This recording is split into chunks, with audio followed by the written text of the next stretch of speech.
ପିଲାମାନେ, ଏବେ ତ ତମମାନଙ୍କର ପରୀକ୍ଷା ସରିଯିବଣି। ମନରେ ଆଶା ଆଉ ଆଶଙ୍କା ନେଇ ପରୀକ୍ଷାର ଫଳାଫଳକୁ ତମେମାନେ ସବୁ ଅପେକ୍ଷା କରିଥିବ, ନାଇଁ? ପରୀକ୍ଷାର ଫଳାଫଳ ଯାହା ହେଲେ ବି ଭୟ ନ କରି ଆତ୍ମବିଶ୍ୱାସର ସହିତ ଆଗକୁ ବଢ଼ିବ। ଜାଣିଛ ପିଲେ, ଆମର ସମସ୍ତଙ୍କର ଜୀବନ ହେଉଛି ଗୋଟେ ମହାନ ପାଠଶାଳା। ଏଠି ମଧ୍ୟ ସବୁବେଳେ ପ୍ରତ୍ୟେକ ମୁହୂର୍ତ୍ତରେ କିଛି ନା କିଛି ପରୀକ୍ଷା ଦେବାକୁ ପଡ଼ିଥାଏ। ପ୍ରତ୍ୟେକ ଦିନ କିଛି ନୂଆ ଶିଖିବାକୁ ମିଳେ। ଏଠି କିନ୍ତୁ ପରୀକ୍ଷା କାଗଜ କଲମ ଦ୍ୱାରା ନୁହେଁ, ବରଂ ଆମର କାମ, ବ୍ୟବହାର ଏବଂ ନିଷ୍ଠା ଦ୍ୱାରା ହୁଏ। ଜୀବନ ଯାତ୍ରାରେ ସତ କହିବା, ସହଯୋଗ କରିବା, ଧୈର୍ଯ୍ୟ ଧରିବା ଆଉ ସବୁବେଳେ ଭଲ କାମ କରିବା ହେଉଛି ଆମର ପ୍ରକୃତ ପାଠ। ପ୍ରତ୍ୟେକ ଥର ବିପଦ ଆସିଲେ ଭୟ ନ କରି ଆତ୍ମବିଶ୍ୱାସର ସହିତ ଆଗକୁ ବଢ଼। ଜାଣିଛ, ଯେଉଁମାନେ ଚେଷ୍ଟା କରନ୍ତି ସେମାନେ ସବୁବେଳେ କିଛି ନା କିଛି ଜିତନ୍ତି। ସେଇଥିପାଇଁ ପ୍ରତ୍ୟେକ ଦିନ ପରିଶ୍ରମ କରି ଆତ୍ମବିଶ୍ୱାସର ସହିତ ଆଗକୁ ବଢ଼ ଆଉ ଜୀବନର ପରୀକ୍ଷାରେ ବିଜୟୀ ହୁଅ। ଏଇ ସବୁ ସହିତ ଭଗବତ ସତ୍ତା ଉପରେ ବିଶ୍ୱାସ ବି ରଖିବା ଦରକାର ରେ ପିଲେ। ଆଜିର କାର୍ଯ୍ୟକ୍ରମ ତେବେ ଆରମ୍ଭ କରିବା ଚାଲ। ଗୋଟିଏ ଭକ୍ତି ସଙ୍ଗୀତରୁ ଗୀତଟିକୁ ଗାଇଛନ୍ତି ଧୀଲଗ୍ନା ବିଶ୍ୱରୂପା ଏବଂ ଗୀତଟିକୁ ଲେଖିଛନ୍ତି କ୍ଷୀରୋଦ ଚନ୍ଦ୍ର ପୋଥାଳ।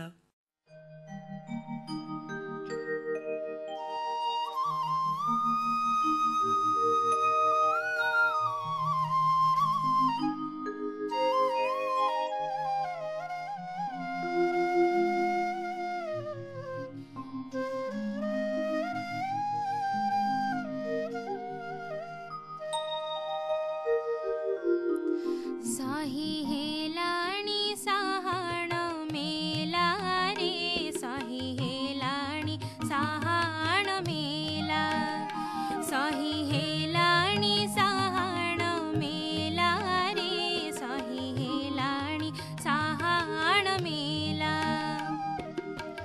जगमोहन रे लागित गलाणी, जगमोहन रे लागित गलाणी, भक्तंक ठेला पेला रे, सही हेलाणी साहाण मेला, सही हेलाणी साहाण मेला रे, सही हेलाणी साहाण मेला।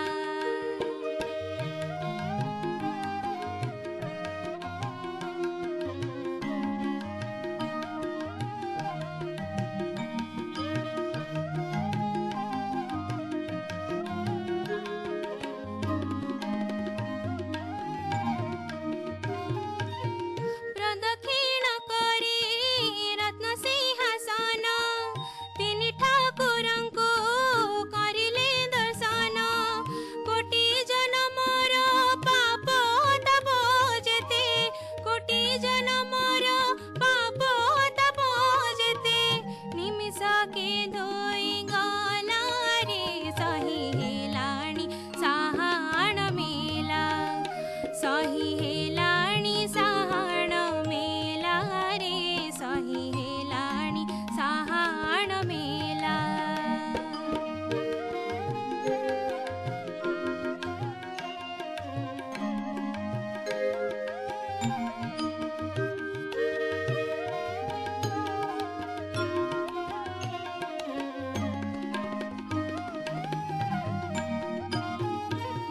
भक्त मानक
ଜଗମୋହନ ରେ ଲାଗି ତ ଗଲାଣି ଭକତଙ୍କ ଠେଲା ପେଲା ରେ ସହି ହେଲାଣି ସାହାଣ ମେଲା ସହି ହେଲାଣି ସାହାଣ ମେଲା ରେ ସହି ହେଲାଣି ସାହାଣ ମେଲା ସହି ହେଲାଣି ସାହାଣ ମେଲା ରେ ସହି ହେଲାଣି ସାହାଣ ମେଲା। ପିଲାମାନେ ତମେ କେବେ ଦେଖିଛ ମନ୍ଦିରରେ କିମ୍ବା ଯେକୌଣସି ପୂଜା ଜାଗାରେ ଘଣ୍ଟ ବାଦ୍ୟ ସହିତ ଗୋଟିଏ ଶଙ୍ଖ ଫୁଙ୍କାଯାଏ। ଶବ୍ଦଟି ବହୁତ ଶୁଭ ଆଉ ଶକ୍ତିଶାଳୀ ଲାଗେ ନାଇଁ? ଶଙ୍ଖର ଧ୍ୱନି ଆମ ବାତାବରଣକୁ ପବିତ୍ର କରିଥାଏ ଆଉ ନକାରାତ୍ମକ ଶକ୍ତିକୁ ଦୂର କରିଥାଏ। ତା ଛଡା ମନରେ ସ୍ଥିରତା ମଧ୍ୟ ଆଣିଥାଏ। ହେଲେ କେବେ ଭାବିଛ ଏଇ ଶଙ୍ଖଟି କଣ ଆଉ କୋଉଠୁ ଆସିଥାଏ? ଏହାର ମହତ୍ଵ କଣ ଆଉ ଏଇ ଶଙ୍ଖକୁ କାହିଁକି ଏତେ ପବିତ୍ର ବୋଲି ଆମେ ଭାବୁ? ଆଜି ଚାଲ ବିଜ୍ଞାନ ବାର୍ତ୍ତାରେ ଶୁଣିବା ବିଜ୍ଞାନ ଓ ବାସ୍ତୁରେ ଶଙ୍ଖ। ତମମାନଙ୍କ ପାଇଁ କହିଛନ୍ତି ଡକ୍ଟର ଶରତ ଚନ୍ଦ୍ର ମିଶ୍ର। ପିଲାଏ, ଆମ ସମସ୍ତଙ୍କ ଘରେ ପ୍ରାୟ ଶଙ୍ଖ ଅଛି, କିନ୍ତୁ ଶଙ୍ଖର ବିଭିନ୍ନ ସୁଗୁଣ ସମ୍ବନ୍ଧରେ ଆମେ ଅବଗତ ନୁହେଁ। ଆଜି ଆମେ ସେଇ ବିଶ୍ୱର ଥିବା ଏକ ଜୀବ ଶଙ୍ଖ ବିଷୟରେ କିଛି ଜାଣିବା। ବିଶ୍ୱ ବ୍ରହ୍ମାଣ୍ଡରେ ଏକମାତ୍ର ଜୀବନ ଗ୍ରହ ହେଉଛି ପୃଥିବୀ। ଜୀବଗ୍ରହର ଦୁଇଟି ମୁଖ୍ୟ ଅଂଶ ଉଦ୍ଭିଦ ଜଗତ ଏବଂ ପ୍ରାଣୀ ଜଗତ। ପ୍ରାଣୀ ଜଗତକୁ ମୁଖ୍ୟତଃ ଦୁଇ ଭାଗରେ ବିଭକ୍ତ କରାଯାଇଛି, ଯଥା ଏକକୋଷୀ ପ୍ରାଣୀ ଏବଂ ବହୁକୋଷୀ ପ୍ରାଣୀ। ସେହି ବହୁକୋଷୀ ପ୍ରାଣୀମାନଙ୍କୁ ପୁଣି ତିନି ଭାଗରେ ବିଭକ୍ତ କରାଯାଇଛି। ସେମାନେ ହେଲେ ଅମେରୁଦଣ୍ଡୀ, ଅର୍ଦ୍ଧମେରୁଦଣ୍ଡୀ ଏବଂ ମେରୁଦଣ୍ଡୀ। ଅମେରୁଦଣ୍ଡୀ ପ୍ରାଣୀମାନଙ୍କୁ ପୁଣି 8ଟି ପର୍ବରେ ବିଭକ୍ତ କରାଯାଇଛି। ଏହି ପର୍ବଗୁଡ଼ିକ ହେଉଛି ଛିଦ୍ରାଳ ପ୍ରାଣୀ, ଏକନଳୀ ଦେହୀ ପ୍ରାଣୀ, ଚେପ୍ଟା କୃମି, ଗୋଲ କୃମି, ଅଙ୍ଗୁରୀୟମାଳ, ସନ୍ଧିପଦ ପ୍ରାଣୀ, ସମ୍ଭୁକକୂଳ ପ୍ରାଣୀ, କଣ୍ଟକତ୍ୱକ ପ୍ରାଣୀ। ସମ୍ଭୁକକୂଳ ପ୍ରାଣୀମାନଙ୍କୁ ଶକ୍ତ ଆବରଣଯୁକ୍ତ ପ୍ରାଣୀ କୁହାଯାଏ। ଗେଣ୍ଡା, ଶାମୁକା ଏବଂ ଶଙ୍ଖ ଜାତୀୟ ସମସ୍ତ ପ୍ରାଣୀ ଏହି ପର୍ବର ଅନ୍ତର୍ଭୁକ୍ତ। ଶଙ୍ଖ ଏକ ଗେଣ୍ଡା ଜାତୀୟ ପ୍ରାଣୀ, ମାତ୍ର ଅପେକ୍ଷାକୃତ ବଡ଼ ଏବଂ ମୋଟା ଖୋଳପାଯୁକ୍ତ ସାମୁଦ୍ରିକ ପ୍ରାଣୀ। ଏମାନେ ବିଭିନ୍ନ ପ୍ରକାରର ଓ ବିଭିନ୍ନ ରଙ୍ଗର ହେଇଥାନ୍ତି। ଏମାନେ ମୁଖ୍ୟତଃ ଭାରତ, ମାଳଦ୍ୱୀପ, ଲାକ୍ଷାଦ୍ୱୀପ ଏବଂ ଶ୍ରୀଲଙ୍କା ଆଦି ସମୁଦ୍ର କୂଳରେ ଦେଖାଯାଆନ୍ତି।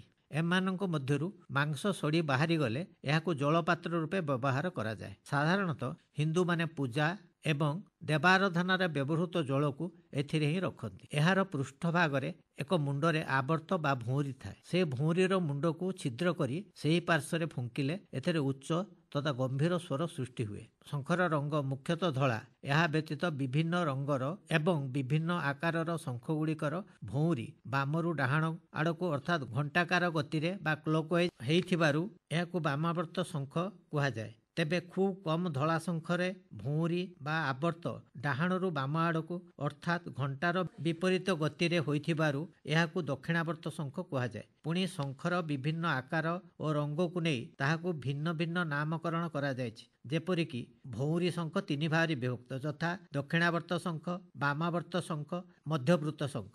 ଏତଦ୍ଭିନ୍ନ ଆକାର ଓ ରଙ୍ଗକୁ ନେଇ ଲକ୍ଷ୍ମୀ ଶଙ୍ଖ, ଗଣେଶ ଶଙ୍ଖ, ଗୋମୁଖୀ, କାମଧେନୁ, ବିଷ୍ଣୁ, ଦେବଦତ୍ତ, ଚକ୍ରଚଂଶ, ପଣ୍ଡୁ ଶଙ୍ଖ, ବୀଣା ଶଙ୍ଖ, ସୁଘୋଷ ଶଙ୍ଖ, ଗରୁଡ଼ ଶଙ୍ଖ, ମଣିପୁଷ୍ପକ ଶଙ୍ଖ, ରାକ୍ଷସ ଶଙ୍ଖ, ଶନି ଶଙ୍ଖ, ରାହୁ ଶଙ୍ଖ, କେତୁ ଶଙ୍ଖ, ଶେଷନାଗ ଶଙ୍ଖ, କଚ୍ଛପ ଶଙ୍ଖ ଆଦି ବିଭିନ୍ନ ନାମକରଣ କରାଯାଇଛି। ହିନ୍ଦୁମାନଙ୍କର ବିଭିନ୍ନ ମଙ୍ଗଳ କାର୍ଯ୍ୟରେ, ପୂଜାରେ ଏବଂ ଦେବାଳୟମାନଙ୍କର ଶଙ୍ଖ ବଜାଯାଏ। ପୂର୍ବେ ଓଡ଼ିଶାରେ ପ୍ରତ୍ୟେକ ଗ୍ରାମରେ ଜଣେ ଜଣେ ଶଙ୍ଖୁଆ ରହୁଥିଲେ।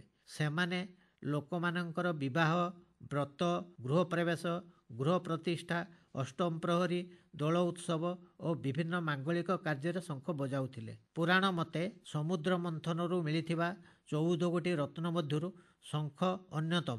ପୂର୍ବେ ଯୁଦ୍ଧାରମ୍ଭରେ ଶଙ୍ଖ ତୁରୀ ରୂପେ ବ୍ୟବହୃତ ହେଉଥିଲା। ବିଭିନ୍ନ ଯୋଦ୍ଧାଙ୍କର ଶଙ୍ଖକୁ ଭିନ୍ନ ଭିନ୍ନ ନାମରେ ନାମିତ କରାଯାଇଥିଲା। ଯେପରିକି ମହାଭାରତରେ କୃଷ୍ଣଙ୍କର ଶଙ୍ଖର ନାମ ପଞ୍ଚଜନ୍ୟ, ଅର୍ଜୁନଙ୍କର ଶଙ୍ଖର ନାମ ଦେବଦତ୍ତ, ଯୁଧିଷ୍ଠିରଙ୍କର ଶଙ୍ଖର ନାମ ଅନନ୍ତ ବିଜୟ, ଭୀମଙ୍କର ପୌଣ୍ଡ୍ର, ନକୁଳଙ୍କର ସୁଘୋଷ, ସହଦେବଙ୍କର ଶଙ୍ଖର ନାମ ମଣିପୁଷ୍ପକ ଥିଲା। ବିଗତ କରୋନା ସମୟରେ ଆମେ ସମସ୍ତେ ଭୟରେ ହେଉ ବା ଶ୍ରଦ୍ଧାରେ ହେଉ ଶଙ୍ଖ ବଜାଉଥିଲୁ। ଶଙ୍ଖର ଧ୍ୱନିକୁ ଅତ୍ୟନ୍ତ ଲାଭଦାୟକ ଏବଂ ଉପକାରୀ ବୋଲି ବର୍ଣ୍ଣନା କରାଯାଇଛି। ସାଧାରଣତଃ ଆମ୍ଭେମାନେ ଶଙ୍ଖକୁ ମୁଖ୍ୟତଃ ଧର୍ମୀୟ ଚେତନା ଏବଂ ବାସ୍ତୁଶାସ୍ତ୍ର ସହ ଜଡ଼ିତ କରିଦେଇଛୁ। ହେଲେ ଶଙ୍ଖ ଓ ଶଙ୍ଖଧ୍ୱନି ଆମ ଶରୀର, ଆମ ପରିବେଶ, ଆମର ଚିନ୍ତା ଓ ଚେତନା ସହ ଯେ କେତେ ଜଡ଼ିତ ସେ ସମ୍ବନ୍ଧରେ ଆମେ ଖୁବ୍ କମ୍ ଜାଣୁ। ତେବେ ଆଜି ଆମେ ଏଠାରେ ମୁଖ୍ୟତଃ ଆଲୋଚନା କରିବା ଏହାର ବୈଜ୍ଞାନିକ ବୈଜ୍ଞାନିକ ଗୁରୁତ୍ୱ ଏବଂ ବାସ୍ତୁ ବିଜ୍ଞାନର ବିଶ୍ୱାସ ଉପରେ। ଏବେ ଜାଣିବା ଶଙ୍ଖ ଆଉ ବିଜ୍ଞାନର କଥା। ଶଙ୍ଖକୁ ଆମେ ଭାରତୀୟ ଅଧିକ ବ୍ୟବହାର କରୁ, ପୁଣି କେତେକ ଅଞ୍ଚଳରେ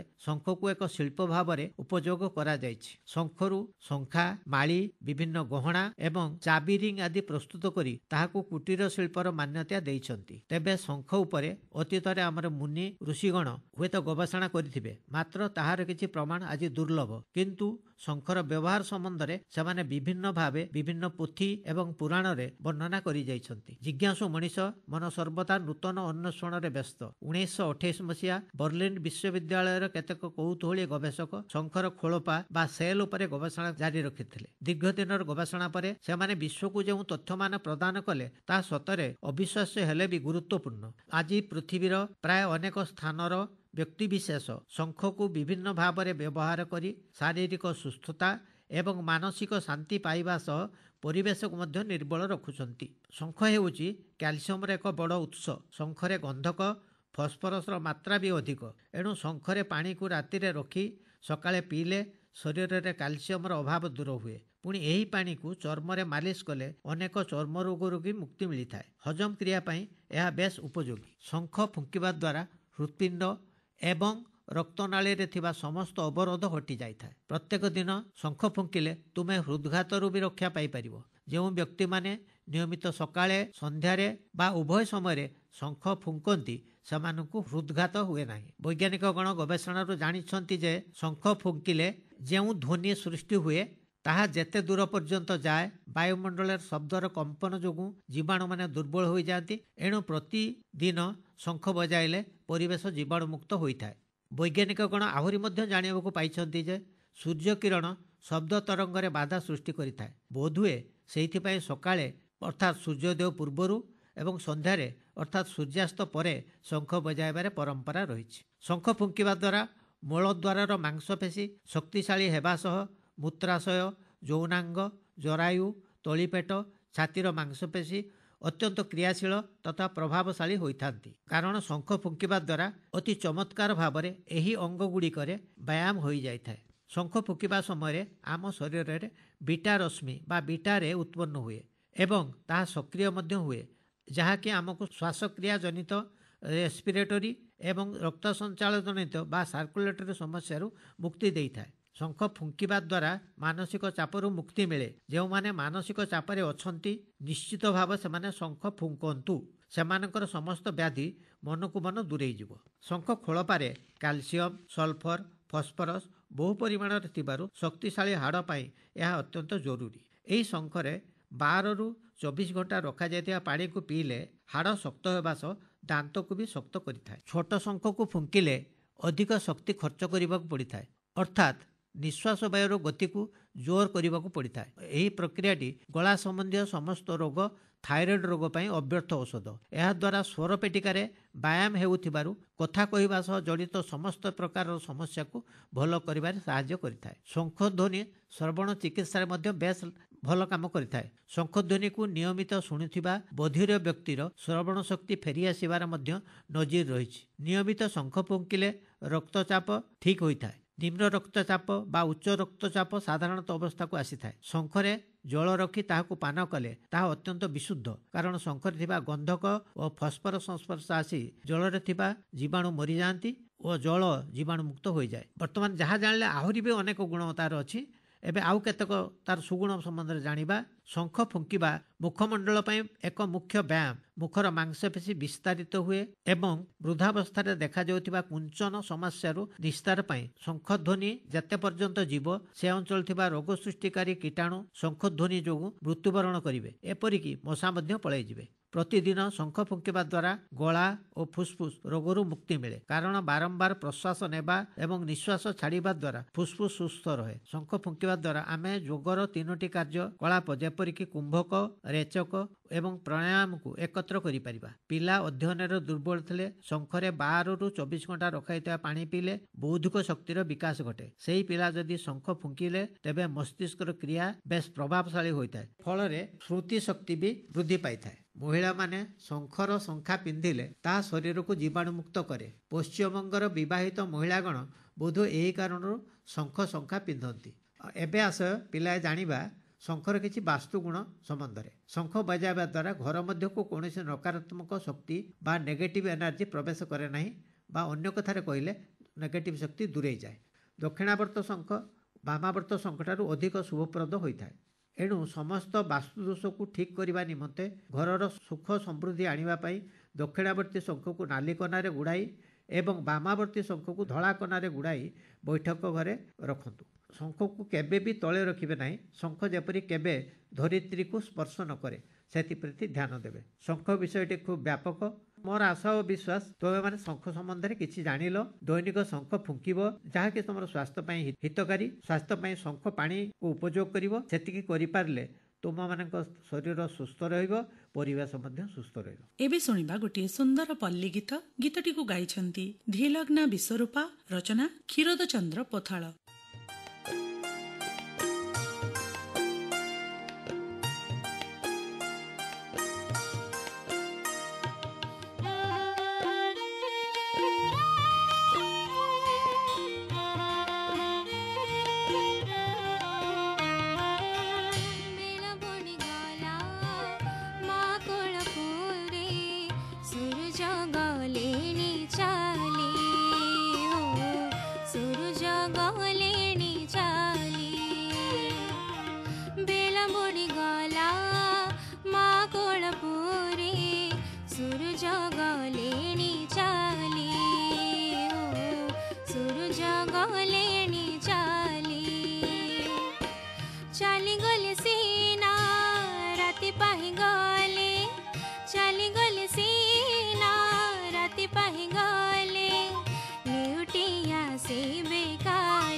बजाऊची ताळी रे हो, पुन्हा बजाऊची ताळी रे। बेला बुडी गला माकोळ पुरे, सूरज गलेनी चाली हो, सूरज गलेनी चाली।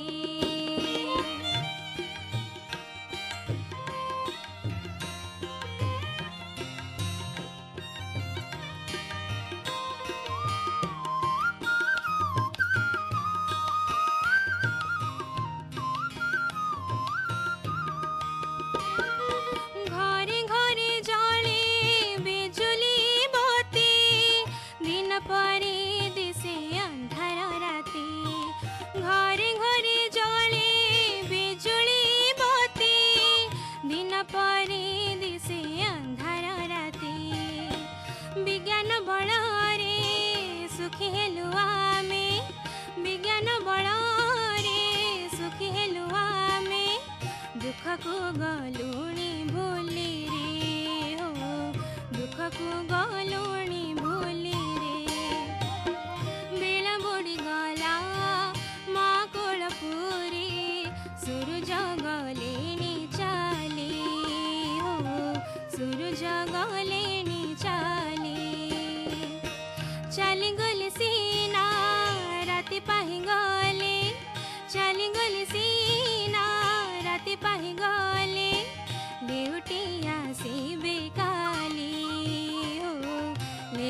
କାର୍ଯ୍ୟକ୍ରମ ଶେଷ କରିବା ପୂର୍ବରୁ ଆଜି ଚାଲ ମନ୍ଦିର ମାଳିନୀ ଓଡ଼ିଶାରେ ଟିକେ ବୁଲି ଆସିବା, ଶ୍ରୀକ୍ଷେତ୍ର ପୁରୀ ଆଡୁ, ଆଉ ଜାଣିବା ପୁରୀରେ ଥିବା ଶ୍ରୀ ଲୋକନାଥ ମନ୍ଦିର ବିଷୟରେ କିଛି। ତମମାନଙ୍କ ପାଇଁ କହିଛନ୍ତି କଳାକାର ପଣ୍ଡା। ଚତୁର୍ମୁଖ ବ୍ରହ୍ମା ଚତୁର୍ଦ୍ଦଶ ବ୍ରହ୍ମାଣ୍ଡକୁ ସୃଷ୍ଟି କରିଥିବା ବେଳେ ନିରାକାର ବିଷ୍ଣୁ ପାଳନ କରିଥାନ୍ତି ଏବଂ ଶ୍ରୀ ସଦାଶିବ ପ୍ରଳୟ କରିଥାନ୍ତି। ଭଗବାନ ଶିବ ସୃଷ୍ଟି ପ୍ରଳୟର କାରଣ ହୋଇଥିଲେ ମଧ୍ୟ ସେ ହେଉଛନ୍ତି ସତ୍ୟ, ଶିବ ଏବଂ ସୁନ୍ଦର। ସେ ସୃଷ୍ଟିର ମୂଳାଧାର। ସିଏ ପୁଣି ଜଗତର ମଙ୍ଗଳକାରକ। ଭାରତର ବିଭିନ୍ନ ସ୍ଥାନରେ ଭଗବାନ ଶିବଙ୍କର ମନ୍ଦିର ଅଛି। ବିଭିନ୍ନ ନାମରେ ଏହିସବୁ ସ୍ଥାନରେ ଭଗବାନ ପୂଜିତ ହୋଇଥାନ୍ତି। କେଉଁ ଆବହମାନ କାଳରୁ ଶ୍ରୀକ୍ଷେତ୍ର ପୁରୀରେ ଶ୍ରୀ ଲୋକନାଥ ନାମରେ ଭଗବାନ ଶିବ ପୂଜା ପାଉଛନ୍ତି। ଶ୍ରୀ ଜଗନ୍ନାଥ ମନ୍ଦିରର ପଶ୍ଚିମ ଦିଗକୁ ପ୍ରାୟ 2.5 କିଲୋମିଟର ଦୂରରେ ଶ୍ରୀ ଲୋକନାଥଙ୍କର ମନ୍ଦିର ଅବସ୍ଥିତ। ଶ୍ରୀକ୍ଷେତ୍ରର କ୍ଷେତ୍ରାଧିପତି ଜଗନ୍ନାଥ ହୋଇଥିବା ବେଳେ କ୍ଷେତ୍ରପାଳ ହେଉଛନ୍ତି ଶ୍ରୀ ଲୋକନାଥ ମହାପ୍ରଭୁ।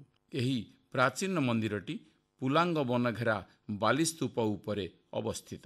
ଏହା ସମ୍ଭବତଃ ଏକାଦଶ ଶତାବ୍ଦୀରେ ନିର୍ମିତ ହୋଇଥିବାର ମାଦଳା ପାଞ୍ଜିରୁ ଜଣାପଡ଼େ। ଲୋକମୁଖରୁ ଶୁଣାଯାଏ ଯେ ଶ୍ରୀରାମଚନ୍ଦ୍ରଙ୍କ ଦ୍ୱାରା ମହାପ୍ରଭୁଙ୍କର ଶିବଲିଙ୍ଗ ଏହିଠାରେ ପ୍ରତିଷ୍ଠା କରାଯାଇଥିଲା। ମର୍ଯ୍ୟାଦା ପୁରୁଷ ପ୍ରଭୁ ଶ୍ରୀରାମ ସୀତାଙ୍କ ଅନ୍ୱେଷଣରେ ଆସି ଏହି ସ୍ଥାନରେ ପହଞ୍ଚି ଯାଇଥିଲେ। ଏହିଠାରେ ଏକ ଶବରପଲ୍ଲୀ ଥିଲା। ଶବରପଲ୍ଲୀର ମୁଖିଆ ପ୍ରଭୁ ଶ୍ରୀରାମଙ୍କୁ ଏଠାରେ ରାତ୍ରି ଯାପନ ପାଇଁ ପ୍ରାର୍ଥନା କରିଥିଲେ। ତାହା ହିଁ ହେଲା।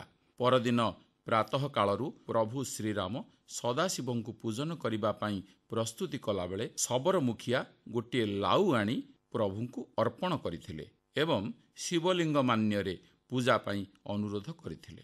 ଭଗବାନ ଶ୍ରୀରାମ ଲାଉଟିକୁ ଶିବଲିଙ୍ଗ ଭାବେ ସ୍ଥାପିତ କରି ପ୍ରାତଃ ଧୂପ ନୀତି ଶେଷ କରି ସେ ସ୍ଥାନରୁ ବିଦାୟ ନେଇଥିଲେ।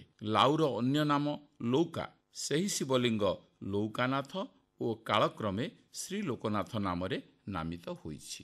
ଶ୍ରୀ ଲୋକନାଥ ମନ୍ଦିରର କାରୁକାର୍ଯ୍ୟ ଶୈଳୀ ଏବଂ ଚାରୁକଳା ସମ୍ପର୍କରେ ଅନୁଧ୍ୟାନ କଲେ ଜଣାଯାଏ ଯେ ଅନ୍ୟାନ୍ୟ ମନ୍ଦିରମାନଙ୍କ ଠାରୁ ଶ୍ରୀ ଲୋକନାଥ ମନ୍ଦିରର କାରୁକାର୍ଯ୍ୟ ସମ୍ପୂର୍ଣ୍ଣ ଭିନ୍ନ ଏବଂ ଗୁରୁତ୍ୱପୂର୍ଣ୍ଣ ମନେହୁଏ।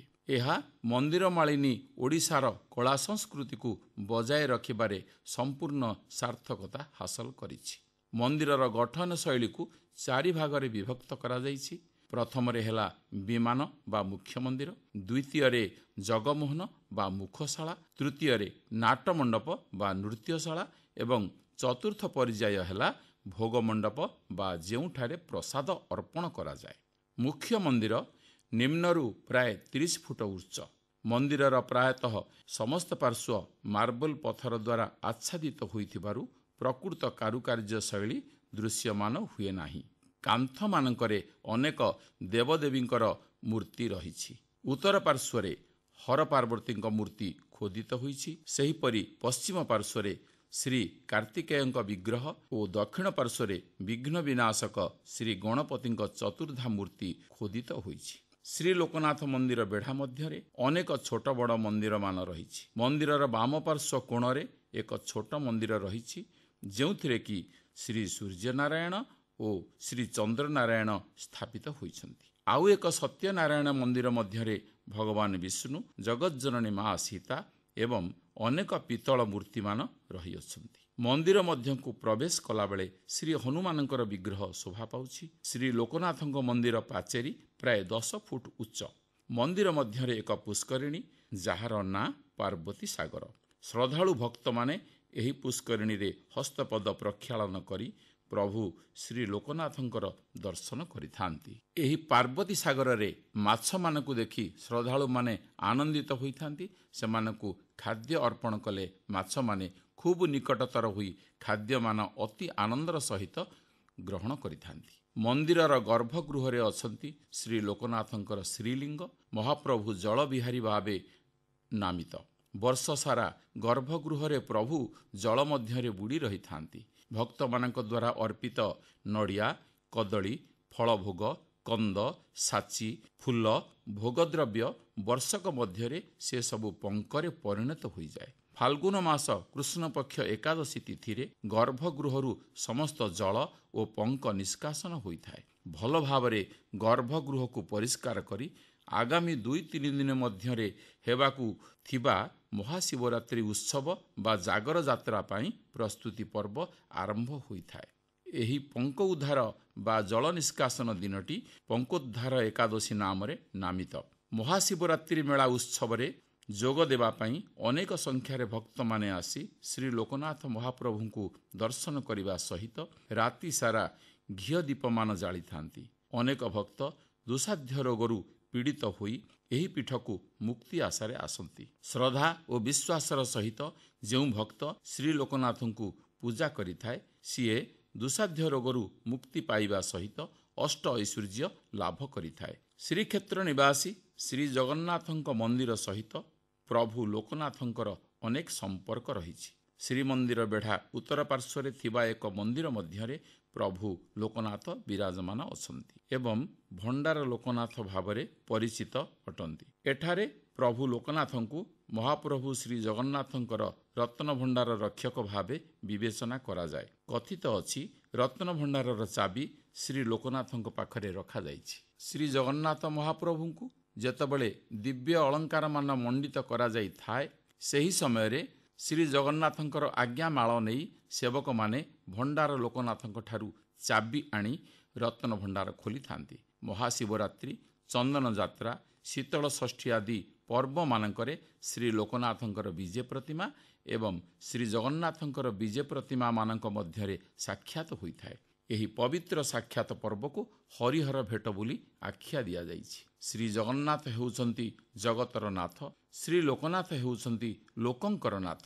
ବିଶେଷ କରି ଜାଗର ଯାତ୍ରା ଦିନ ମଧ୍ୟରାତ୍ରିରେ ମନ୍ଦିର ଶିଖର ଦେଶକୁ ମହାଦୀପ ଉଠିଲା ପରେ ଶ୍ରୀ ଲୋକନାଥଙ୍କ ବିଜେ ପ୍ରତିମା ଓ ଶ୍ରୀ ଜଗନ୍ନାଥଙ୍କ ବିଜେ ପ୍ରତିମା ମଦନମୋହନ ଏକତ୍ର ଅବସ୍ଥାନ କରିଥାନ୍ତି। ଏହି ହରିହର ଭେଟ ଉତ୍ସବରେ ଶ୍ରୀଜୀଉମାନେ ଭକ୍ତମାନଙ୍କୁ ଦର୍ଶନ ଦେଇ ସେମାନଙ୍କର ଦୁଃଖ ହରଣ କରିନିଅନ୍ତି। ପିଲାଏ, ଶ୍ରୀକ୍ଷେତ୍ରରେ ଶ୍ରୀ ଜଗନ୍ନାଥ ଏବଂ ଶ୍ରୀ ଲୋକନାଥଙ୍କ ମନ୍ଦିର ବ୍ୟତୀତ ଅନେକ ପ୍ରସିଦ୍ଧ ମନ୍ଦିରମାନ ରହିଛି। ସେଗୁଡ଼ିକ ହେଲା ଜମ୍ବେଶ୍ୱର ମନ୍ଦିର, ମାର୍କଣ୍ଡେଶ୍ୱର ମନ୍ଦିର, କପାଳମୋଚନ ମନ୍ଦିର, ନୀଳକଣ୍ଠେଶ୍ୱର ମନ୍ଦିର, ଅଷ୍ଟଶମ୍ଭୁ ମନ୍ଦିର, ସିଦ୍ଧ ମହାବୀର ମନ୍ଦିର, ଦରିଆ ମହାବୀର ମନ୍ଦିର, ଚକ୍ରତୀର୍ଥ, ଶ୍ରୀଗୁଣ୍ଡିଚା ମନ୍ଦିର, ରାମଚଣ୍ଡୀ ମନ୍ଦିର, ସୁନାର ଗୌରାଙ୍ଗ ମନ୍ଦିର, ଶ୍ୟାମାକାଳୀ ମନ୍ଦିର, ଦକ୍ଷିଣକାଳୀ ମନ୍ଦିର, ବରାହୀ ମନ୍ଦିର, ବାଟମଙ୍ଗଳା ମନ୍ଦିର, ହରଚଣ୍ଡୀ ମନ୍ଦିର, ଯଜ୍ଞ ନୃସିଂହ ମନ୍ଦିର, ଅର୍ଦ୍ଧାସିନୀ ମନ୍ଦିର, ସିଦ୍ଧ ହନୁମାନ ମନ୍ଦିର ଏବଂ ଶ୍ରୀ ଆଲାମଚଣ୍ଡୀ ମନ୍ଦିର। ପିଲାମାନେ ସ୍କୁଲ ଛୁଟି ସମୟରେ ନିଜ ପରିବାର ସହିତ ପୁରୀରେ ଥିବା ଶ୍ରୀ ଜଗନ୍ନାଥ ମନ୍ଦିର ଓ ଲୋକନାଥ ମନ୍ଦିର ସହିତ ଅନ୍ୟ ସମସ୍ତ ମନ୍ଦିରମାନଙ୍କରେ ଦିଅଁମାନଙ୍କୁ ଦର୍ଶନ କରିବ। ଆଜିର କିଶୋର ଚକ୍ରରେ ତମେମାନେ ଭଜନ ଶୁଣିଲ, ପଲ୍ଲୀ ଗୀତ ଶୁଣିଲ, ଶଙ୍ଖ ବିଷୟରେ କିଛି ଜାଣିଲ, ଆଉ ଶ୍ରୀ ଲୋକନାଥ ମନ୍ଦିର ବିଷୟରେ ବି କିଛି ଜାଣିଲ। ଏବେ ତ ସମୟ ସରି ଆସିଲାଣି। ଆଜିର କାର୍ଯ୍ୟକ୍ରମକୁ ଏଇଠି ଶେଷ କରିବା। କିଶୋର ଚକ୍ରରେ ତମମାନଙ୍କ ପାଇଁ ପୁଣି କିଛି ନୂଆ ନେଇ ଆମେ ଆସିବୁ ଆଗାମୀ ଶନିବାର ଅପରାହ୍ନ ଠିକ୍ ଏଇ 5ଟା ସମୟରେ। ଶୁଣିବାକୁ ଜମା ବି ଭୁଲିବନି।